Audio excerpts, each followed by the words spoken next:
Government ने 12 लाख तक income tax free कर दिया। There will be no income tax payable up to income of 12 lakh rupees. By now ये news तो आप तक पहुंच ही गई होगी। काफ़ी अच्छा लग रहा है सुनने में एंड इनफैक्ट काफ़ी पॉजिटिव रिस्पॉन्स भी आया लोगों से।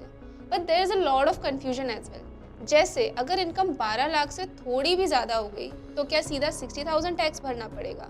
ये रिलैक्सेशन सिर्फ सैलराइड लोगों के लिए है या बाकी इनकम्स पे भी एप्लीकेबल होगा? And what about capital gains? To clarify all of this, we decided to make this video for you. We'll cover revised tax slabs, how is income up to 12 lakhs tax free, आप कितने taxes बचाओगे based on your income level, different income combinations and rebate applicability, old regime क्या अभी भी relevant है, TCS and TDS के tax changes, new income tax bill और थोड़े और changes. Let's start with the income tax slabs. So new regime के income slabs और टैक्स रेट्स दोनों चेंज हुए हैं। नए स्लैब्स के अकॉर्डिंग 4 लाख तक कोई टैक्स नहीं लगेगा, 4 to 8 लाख पे 5%, 8 to 12 लाख 10%, 12 to 16 लाख पे 15%, 16 to 20 लाख पे 20%, 20 to 24 पे 25 और 24 लाख के ऊपर 30% टैक्स लगेगा। अगर पुराने स्लैब से कंपेयर करें तो बेसिक एग्जेम्पशन 3 लाख से 4 लाख हो गया है और एक्स्ट्रा स्लैब भी ऐड हुआ है with a tax rate of 25%। I think in general the idea is to expand each slab ताकि tax rates gradually increase हो और people earning between 15 to 25 lakhs are also benefited. अगर आपने ध्यान से नोटिस किया हो तो इन slabs के अकॉर्डिंग 12 लाख पे भी टैक्स लगना चाहिए। If we calculate tax liability around 60,000 आएगी, then how come the government says zero tax? This is because of tax rebate. See, अगर आप एक इनकम लेवल से कम कमा रहे हो तो द गवर्नमेंट सेज कि हम आपसे टैक्स नहीं लेंगे, तो आपकी टैक्स लायबिलिटी तो बनेगी बट वो टैक्स आपको भरना नहीं होगा। This is what they call a tax rebate. अब ये रिबेट अमाउंट पहले 25,000 था, मतलब पुराने स्लैब्स के हिसाब से 7 लाख तक की इनकम टैक्स फ्री थी। Now this has increase to 60,000 and this is why you pay no tax until 12 lakhs. But as soon as आपकी इनकम इस लिमिट से ऊपर जाएगी the slabs will be used to calculate your tax liability. Say for someone earning 14 lakh, the tax liability will be calculated as follows. Up to 4 lakh, no tax.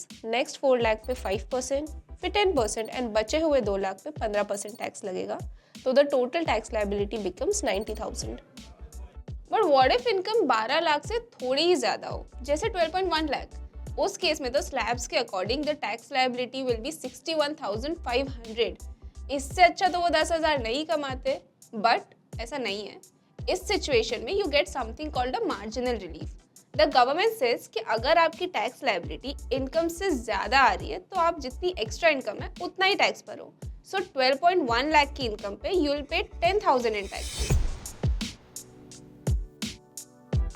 हाँ, तो मुद्दे की बात पे आते हैं। इन दी एंड सबको यही जानना है कि हम कितना टैक्स बचाएंगे।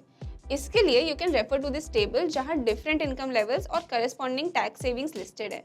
तो अगर आप देखो, even people earning above 25 lakhs and falling in the highest slab will get a benefit of up to 1.1 lakh because of the revise slabs.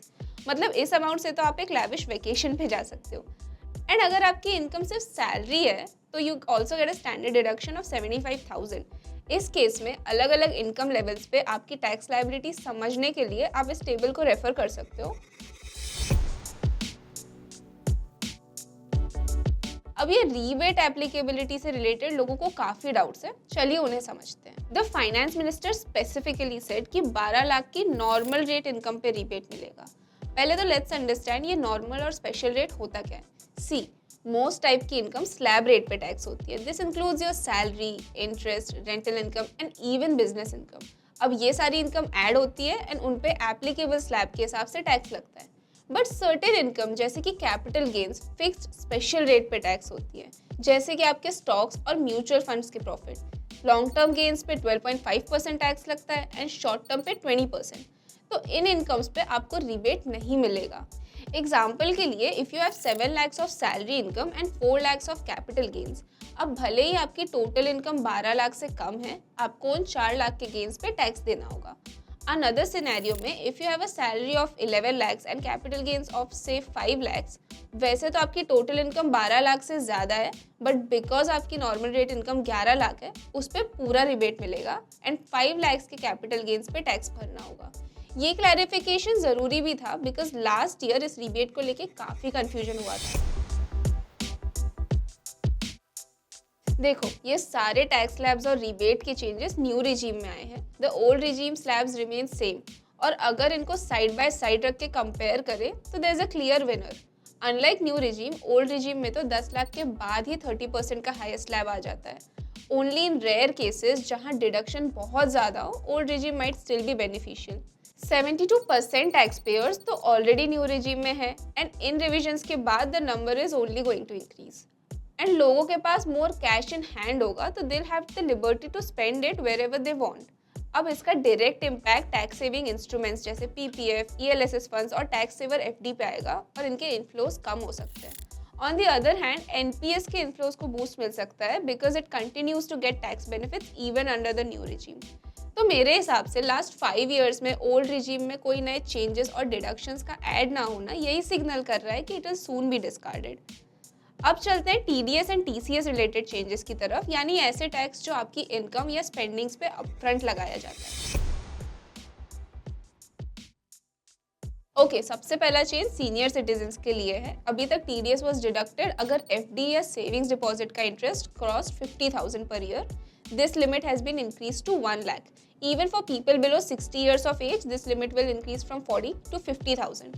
दूसरा, dividends के केस में भी the limit has increased from 5,000 to 10,000. This means TDS will be deducted only when the dividend amount exceeds 10,000. TDS की limit increase होने से money in hand increase होगा and लोगों की स्पेंडिंग पावर भी बढ़ेगी। और भी कई TDS थ्रेशोल्ड्स में छोटे छोटे ट्वीक्स हुए हैं जो इस टेबल में लिस्टेड है।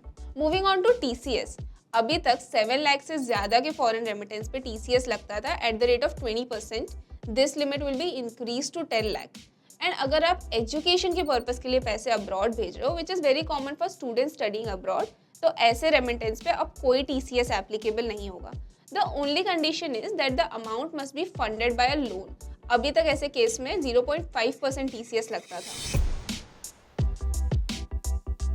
Apart from all of this, ITRU यानी अपडेटेड रिटर्न फाइल करने की timeline has been extended from 24 to 48 months.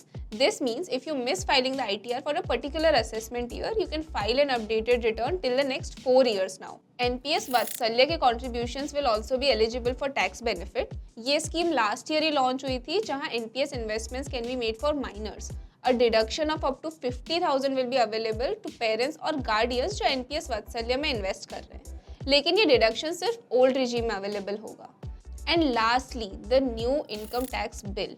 India का करंट इनकम टैक्स एक्ट 1961 काफ़ी पुराना हो चुका है एंड कई चीज़ें तो प्रोबेबली इवन आउटडेटेड है।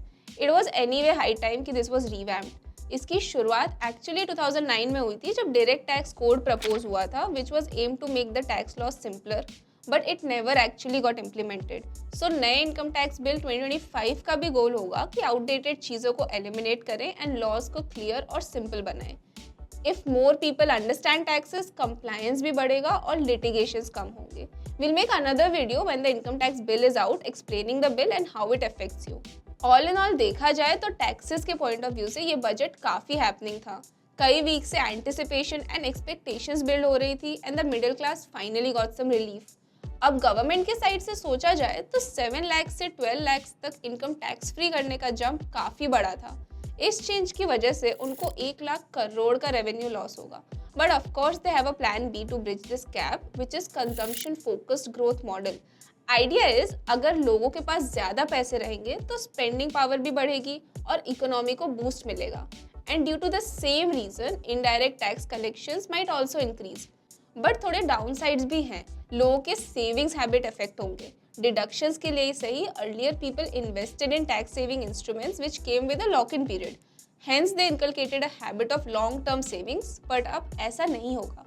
With increase take home pay, people are most likely to spend it all and savings might take a back seat, particularly among young tax payers. तो I believe economic growth, simple tax structure और long term responsible savings behaviour को promote करने के बीच एक balance maintain करना ज़रूरी है, और ये आने वाले बजट में गवर्नमेंट के लिए इम्पोर्टेंट कंसिडरेशन होना चाहिए। इसके अलावा आपके क्या थॉट्स हैं, let us know in the comments. Like and share this video with others so that उनके भी बजट रिलेटेड डाउट्स क्लियर हो सके, and subscribe so you do not miss out on our upcoming videos.